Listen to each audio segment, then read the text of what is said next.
Hello there, this is Pierre with Art of Clean, and today was a rug cleaning day here at the Chittering rug cleaning plant, and we had recently taken a rug in. I thought I'll share with you what can happen if a pot plant stands on a rug and is constantly leaking onto the rug. What you can see here is what we call dry rot. This is literally rotten the rug away, and you can see there the pile is just falling to bits. You can see that is just rotten away. So what it is the cellulosic fiber, the cotton is actually totally rotten away, and literally it's falling to parts. You can just see the back of that. It's just opening up really quickly. Look at that.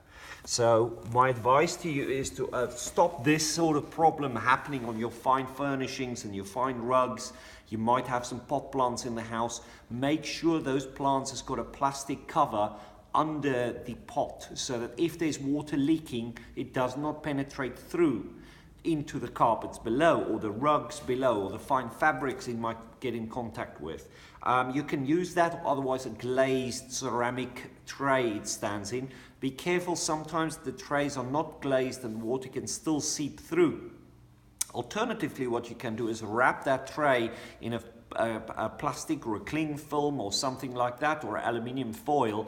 That will stop that happening. And it's also important to constantly check that those plants are moved, and check the carpet underneath to make sure this problem don't occur on your rug or your carpets or your fine furnishings. Now, of course, if this do happen and the value of the rug is good enough, or the carpet, we can either carry out a repair for you, or we can do a replacement. So we can help either way, but of course a repair like this on a rug like this, the value of the rug is sadly way less than the cost of a repair. So in this case, it is beyond economical repair. Sometimes on a carpet, if you have offcuts, we can cut that piece out and we can lay a new piece in. It is nearly invisible, so we can save it. If it's not savable and the carpet is unfortunately beyond economical repair, we can also provide you a quote for replacement on that. So this is Pierre with Art of Clean. A few handy tips. I hope that help you. Have a good day.